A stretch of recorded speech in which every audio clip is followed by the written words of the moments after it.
Took me 20 hours, but there we have it, the first calibration print. I'm so excited, guys. Like, I don't even know how to run this machine, but what I want to do is do the calibration on, if I bring this down, I will do a test print on a keycap.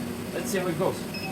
I just want to, make sure, yeah, this looks good enough. All right, go back to home and let's do the calibration print.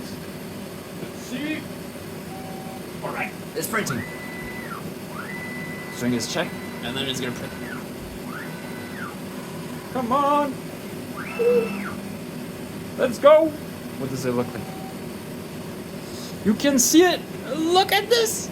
There's lines on my keycaps! Wait.